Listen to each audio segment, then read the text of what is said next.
From the quiet confines of his sickbed, the Duke of Kent, one of the most senior and long-standing members of the British royal family, has broken decades of silence. In a frail voice but with a sharp mind that still carries the weight of royal history, he has chosen to speak of a secret that has been hidden from the public for years. According to whispers from those close to the family, the Duke has revealed an extraordinary order given directly by Queen Elizabeth II herself before her passing. And at the center of this hidden chapter lies Catherine, Princess of Wales, the woman many believe represents the future of the monarchy. For centuries, the royal family has safeguarded treasures not just of immense material value, but of symbolic power, each object tied to the destiny of the crown. The Duke's disclosure suggests that among these treasures lies something far more personal, entrusted to Catherine by the late Queen. This revelation not only deepens Catherine's role within the monarchy, but also reignites questions about what Elizabeth foresaw for her beloved granddaughter-in-law in the turbulent years ahead. Why would the Queen keep such an order secret until the very end of her reign? What is this treasure that was considered too sacred, too dangerous, or perhaps too meaningful to be revealed until now? And why is Catherine the chosen one, above all others, to be its guardian? Prince Edward, the Duke of Kent, a man remembered for his lifetime of loyalty to the crown, reached the evening of his years with a heavy heart. His health was failing, and his once tireless body, which had carried him through decades of public duty, could no longer keep pace. Those close to the royal family noticed the change. His daughter, Lady Helen Taylor, even admitted in interviews that her father was finding it difficult to continue the responsibilities he had upheld with such devotion for so long. It was in these final days, with his strength fading and surrounded by those dearest to him, that the Duke decided he could no longer carry the weight of a secret he had kept close to his heart since the reign of Queen Elizabeth II. It was not a simple family keepsake or a gentle word of advice passed down. It was something much greater, a decree meant for Catherine, the Princess of Wales. Hidden within this decree was not only an extraordinary level of influence inside the royal household, but also the legacy of a priceless pink diamond necklace, a treasure that represented the late Queen's profound trust. The story of this revelation has captured imaginations everywhere, for it speaks of loyalty, hidden promises, and the passing of a vision from one generation to the next. At the center of it all is the unique bond between the Duke of Kent and Queen Elizabeth II. And his first cousins.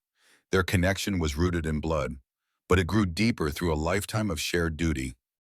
Born in 1935, Prince Edward was never destined for the throne. Yet, he carved out a place of remarkable importance. He served faithfully in the military before retiring in 1976 to dedicate himself fully to the monarchy. For decades, he represented the Queen at events, both great and small, often stepping forward when others could not. Through ceremonies, parades, and countless private gatherings, he became one of her most trusted companions. Those who watched them together knew the Duke was more than just a relative. He was her quiet confidant, the one who heard her unspoken thoughts, who understood the burden she carried, and who shared her laughter in moments when only humor could lighten the weight of duty. Their bond was woven from shared values, a devotion to service, a dry and subtle wit, and an unshakable understanding of what it meant to live one's entire life under the gaze of history. By the year 2025, when his own body was weakening and whispers of retirement grew stronger, the Duke could feel time pressing upon him. He knew the moment had come. One evening, in a hushed and private setting, he finally revealed the hidden decree that Queen Elizabeth II had entrusted to him many years before. She had chosen him because she knew his loyalty would never waver, and that he would protect her secret until the right time. The scene was far from a public ceremony. There were no trumpets, no cameras, no grand announcements. Instead, it unfolded in quiet intimacy. Insiders say that Catherine herself was at his bedside, her hand gently clasping his as he spoke in a low, steady voice. His words carried a weight that shook her heart, for they were not only about royal responsibility, but also about the Queen's faith in her. Tears filled Catherine's eyes as she listened, not simply because of the enormity of the message, but because it revealed just how deeply the late queen had trusted her. From the outside world, Catherine had always appeared composed and graceful, the picture of royal poise. Yet this decree stripped away the surface and revealed something greater. The queen's vision for her future role was not merely ceremonial, but carried genuine influence over the course of the monarchy. To understand why the Duke had been chosen as the keeper of such a secret, one must look back at the life he lived and the role he played in the Queen's journey. As the son of Prince George, the younger brother of King George VI, Edward grew up close to the royal household, always aware of the shadows cast by the throne. Yet, rather than fading in those shadows, he emerged as one of its strongest supports. His years in the military taught him discipline and endurance. After retiring in 1976, he embraced full-time royal duties. He was a steady presence at ceremonies such as Trooping the Color and countless other engagements where he represented the Queen with quiet dignity. To Elizabeth II, he was not simply family. He was an ally she could always depend upon. Their closeness was strengthened by shared trials and private conversations where she often confided her concerns and her hopes for the generations to come. It was in one of those private moments during her later years, when she too was grappling with her health, that she entrusted him with the decree. The instruction was clear. This was for Catherine, and it was meant to grant her a kind of authority that no previous consort had been given. It was not about jewels or titles, nor was it about appearances at ceremonies. It was about power, real, meaningful influence over the direction of the royal family's future. The Queen had admired Catherine from the very beginning. When Prince William and Catherine married in 2011, the Queen gave her formal consent. But behind that official act was a personal belief. She saw in Catherine someone who could balance the weight of tradition with kindness and modern sensibility, much like she herself had done during her own reign. So, what information did the Duke of Kent reveal? Let's find out the shocking revelation. At the age of 89, with his health showing the clear effects of years of duty and responsibility, the Duke of Kent still tried to carry on with the same determination that had defined his life. But behind closed doors, those closest to him could see the toll it had taken. His steps were slower, his breath shorter, yet his sense of loyalty remained unbroken. In one of his most vulnerable moments, he called Catherine, Princess of Wales, to sit by his side. Family insiders described the scene as deeply moving, a rare glimpse of fragility in a man who had always carried himself with unshakable dignity. It was, they said, the kind of moment that would be remembered alongside other great turning points in royal history. The Duke began not with secrets, but with memories. Stories of the late Queen, her wisdom, her steady hand, and the quiet instructions she had given in times of storm. Then, slowly, came the revelation that would change everything. He spoke of a sealed letter, one entrusted to him by Queen Elizabeth II herself, shortly before her death in 2022. It is with deep sadness that Buckingham Palace has announced Her Majesty Queen Elizabeth II, the longest reigning monarch in Commonwealth history, has died at the age of 96. The Duke's voice, weakened but still steady, carried the weight of history as he revealed what was inside. The letter contained a decree unlike any in recent memory, a personal mandate from the Queen that granted Catherine extraordinary authority. She was not simply being honored with symbolic recognition.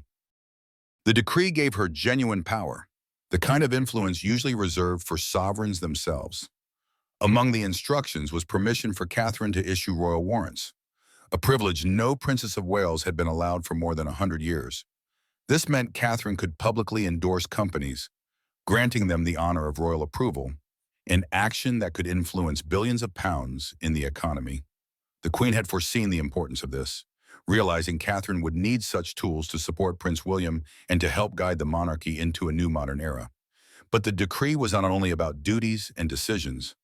Alongside the words came something tangible and priceless: the passing down of a pink diamond necklace, a jewel filled with history, memory, and symbolism. The Duke's eyes filled with tears as he explained that, for the Queen, this necklace was more than a glittering ornament. It was a reminder of endurance, strength, and trust, a treasure meant to be worn as a symbol of responsibility, not merely for beauty. Catherine, ever composed, listened with quiet reverence, her face reflecting both humility and honor. The decree went further still. It included guidance on how Catherine should safeguard the family itself.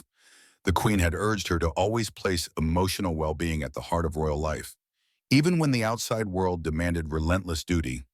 These words echoed sentiments previously shared by Princess Anne, who had often spoken of the Queen's wish for the family to remain strong as individuals, not just as an institution.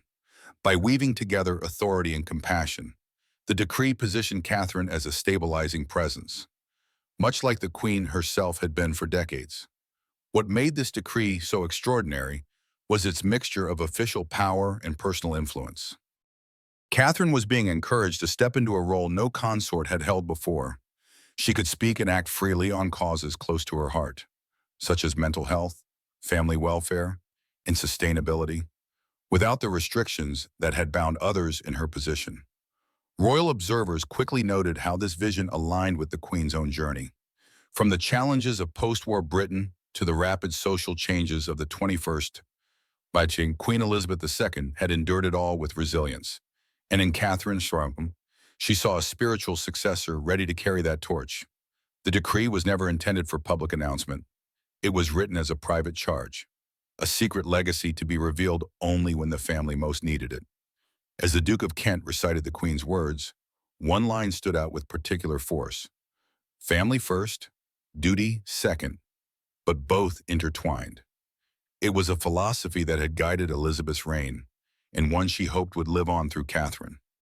By 2025, King Charles III himself confirmed Catherine's new powers, publicly endorsing her right to issue royal warrants and acknowledging her influence as an essential part of the monarchy's future.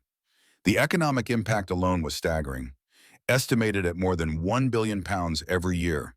But beyond the numbers was something greater. Catherine now had a tool to shape cultural and commercial life in ways that reflected her values.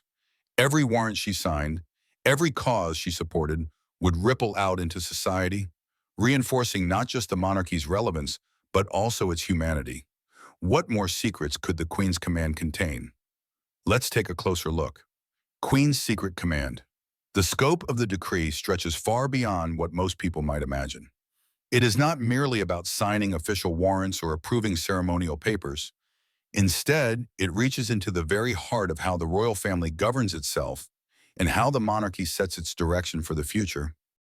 According to insiders close to the palace, the decree grants Catherine a sweeping advisory role, placing her firmly at the table where the most important decisions are made.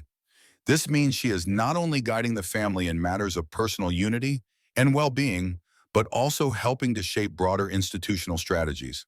From influencing which charitable initiatives receive royal support to setting the tone for protocols that govern royal engagements, Catherine is now seen as a central decision-maker in palace operations. This new position is extraordinary because it breaks with centuries of tradition. In the past, such levels of influence were carefully guarded, reserved almost exclusively for the sovereign or the most senior members of the royal family. By giving Catherine this authority, the decree effectively makes her more than a supportive consort.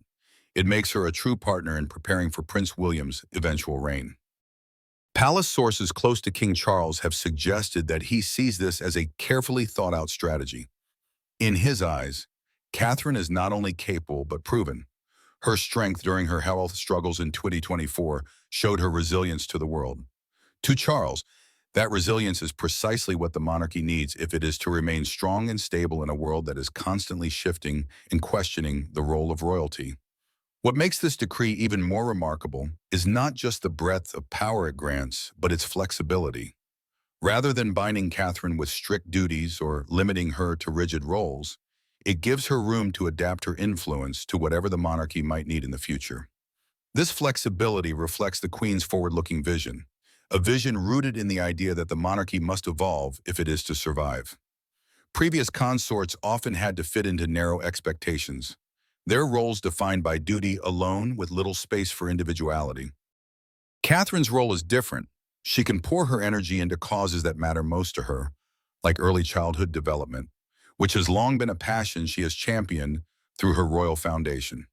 At the same time, she has the freedom to navigate the ever-changing challenges of public life with the emotional intelligence that has earned her admiration across the world. In many ways, this mirrors the late Queen's own approach during her lifetime, balancing unshakable duty with human compassion.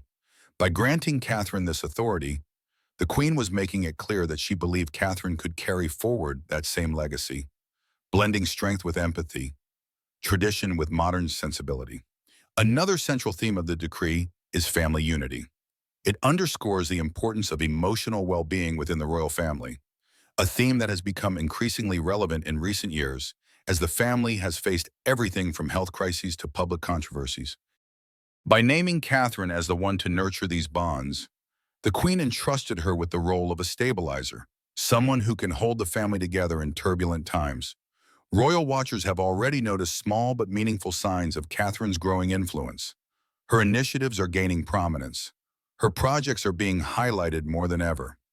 And her presence at public events radiates a calm confidence that reassures not only the family, but also the public at large. Of course, this power does not come without its challenges. Balancing such authority with the traditional expectations placed on a consort requires delicacy and wisdom. Catherine has had years of practice in this balancing act. She has mastered the art of appearing both regal and relatable. Whether she is giving a carefully crafted speech about mental health or being photographed casually on a school run with her children, these moments make her influence feel authentic and grounded, never distant or unreachable. The Queen's decree, as described by those who know its details, is ultimately a statement of faith. It reflects the belief that Catherine is not only prepared for a larger role, but destined to redefine what royalty can mean in the 21st century. Rather than being confined by tradition, she is encouraged to reshape it, blending age-old customs with modern values that resonate with people across the globe. But were they still feeling the Queen's absence? Let's find out. Emotional reflection of Queen Elizabeth. The jewel at the center of this revelation is far more than a sparkling ornament. It is not just another royal trinket hidden in the vaults of history, but a piece that carries the weight of memory, love, and legacy. This is the story of the priceless pink diamond necklace, a treasure bound up with the life of the late Queen and now with Catherine, whose role in the royal family has grown more important with each passing year. Its story begins in 1947 when a rare gem was unearthed at the Mwadui mine in Tanzania. It was no ordinary stone, but a pink diamond of 23.6 carats, considered one of the purest and most beautiful of its kind ever found. Its intense color set it apart, for pink diamonds are so scarce that even the most seasoned jewel experts stand in awe when one appears. The diamond was presented as a gift to the young Princess Elizabeth on the occasion of her marriage to Prince Philip. The giver was Dr. John Thoburn Williamson, a Canadian geologist who had discovered the gem. His offering was more than a glittering stone. It was a symbol of the admiration and goodwill that the world felt toward the radiant young bride who would one day become queen. The gift was both intimate and global, carrying with it the hopes of nations and the affection of strangers who saw in Elizabeth the promise of continuity and stability. In 1953, the diamond was entrusted to Cartier, the legendary jeweler, who transformed it into a brooch shaped like a jonquil flower. The design was delicate yet striking, its soft pink center surrounded by smaller diamonds that made it appear as though it bloomed with light. The Queen loved it deeply. She wore it not only to grand state banquets, but also to family occasions such as weddings, where its gentle shimmer spoke of elegance without ostentation. But behind palace walls, whispers suggested that the Queen later asked for a more private adaptation of the jewel. Parts of the diamond, jewelers revealed quietly, were reworked into a necklace meant not for parades of power, but for gatherings of intimacy. Unlike the heavy crowns and dazzling tiaras displayed before the world, this necklace was personal. It was something she could wear among her children and grandchildren. Did Catherine eventually get the diamond? Let's find out. Presentation of the diamond to Catherine. The news of Queen Elizabeth II's secret decree landed upon Catherine, the Princess of Wales. With a weight that went far beyond tradition and protocol, Catherine had always been admired for her steady strength, even during her personal struggles. But in this moment, her composure softened as the Duke of Kent, frail yet dignified, revealed the Queen's trust and wishes. Catherine's eyes filled with tears that she could not hold back. This was not only about a royal decree or even the priceless pink diamond necklace that carried with it decades of history. It was something far greater.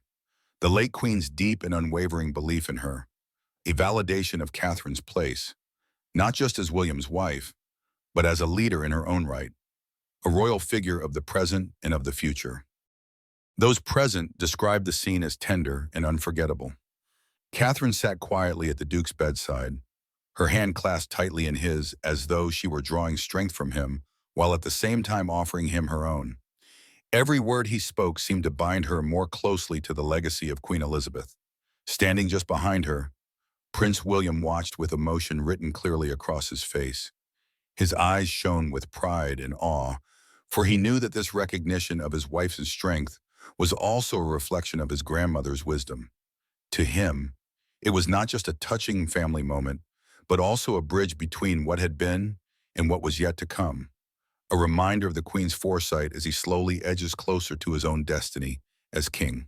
The decree and all it symbolized rippled outward through the family. For William, it reaffirmed Catherine's central role, not simply as his companion, but as the guiding force who would help shape their children, George, Charlotte, and Louis, into the future heirs of the crown.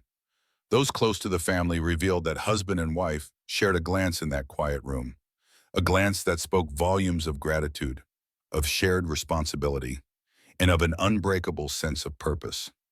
Even King Charles, who had been grappling with his own health troubles in 2024, found a measure of peace in the Queen's decree. He saw in it a confirmation of his own vision for a more focused modern monarchy.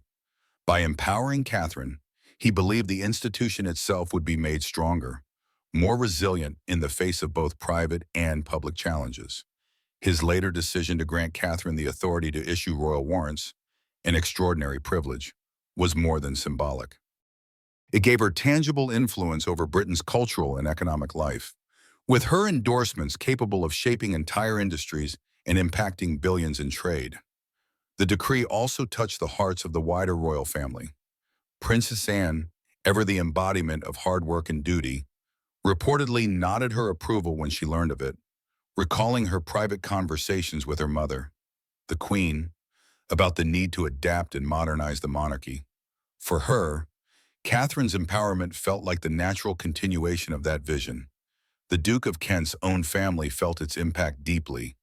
His daughter, Lady Helen Taylor, later spoke of her father's sense of relief that he had been able to fulfill this final duty to his cousin, the late Queen. It was, in his eyes, the last act of loyalty to the monarch he had served faithfully all his life.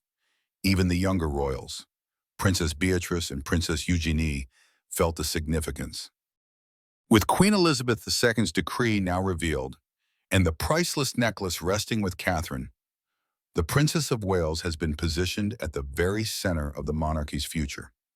What does this decree mean for Catherine? Let's find out. The decree of continuity. The decree goes far beyond rules or paperwork. It touches the very heart of how the royal family will be guided in the years to come.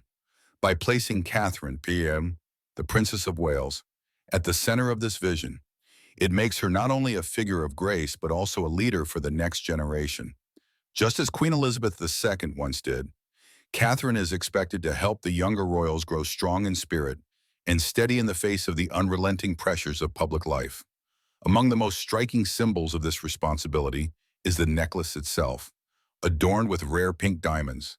It is no ordinary jewel. It is meant to be worn at moments of great significance, perhaps a glittering state banquet, a royal jubilee, or an important diplomatic gathering. To the world, it will shine not only as a beautiful ornament, but also as a message of continuity, linking the Queen's vision of the monarchy with Catherine's role in shaping its future. The unusual pink stones, delicate yet enduring, reflect Catherine's own path. From a shy and composed young woman stepping carefully into royal life to a confident and transformative figure whose influence now touches the very core of the institution.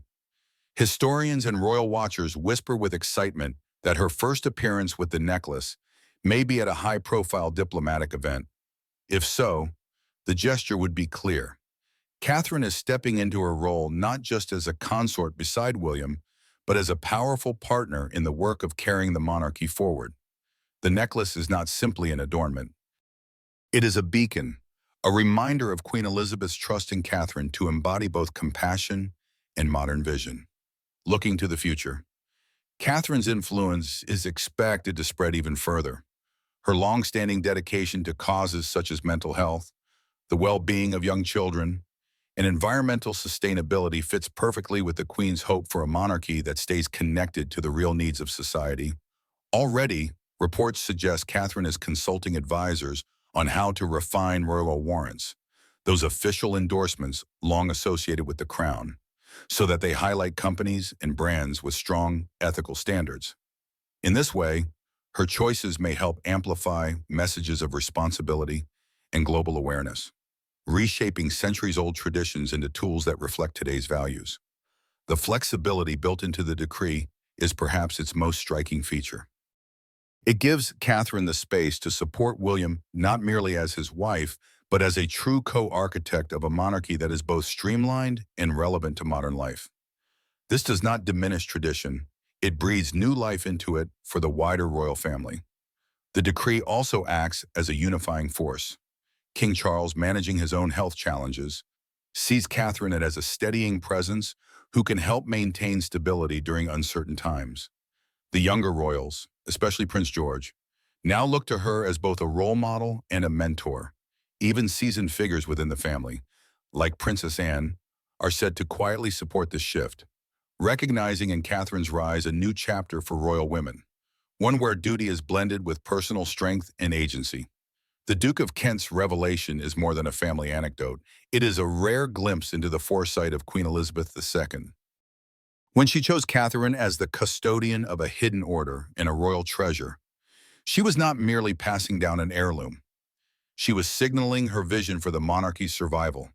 Elizabeth, a monarch who carried the crown through wars, scandals, and shifting times, understood that symbols hold power. Entrusting Catherine was a deliberate act, an investment in continuity and moral authority. But the question remains, is Catherine worthy of such a legacy? Her public image suggests so. She has shown discipline where others faltered, resilience in moments of crisis, and a quiet authority that commands respect without spectacle. Still, worthiness is not a fixed state. It will be tested in silence, in decisions unseen by cameras, and in the long years when popularity fades but duty persists. Perhaps that is why Elizabeth chose her, not for who Catherine is today, but for who she might become when history calls. And so the debate is not only about Catherine's merit, but about the Queen's enduring judgment. Did Elizabeth once again see further than the rest of us?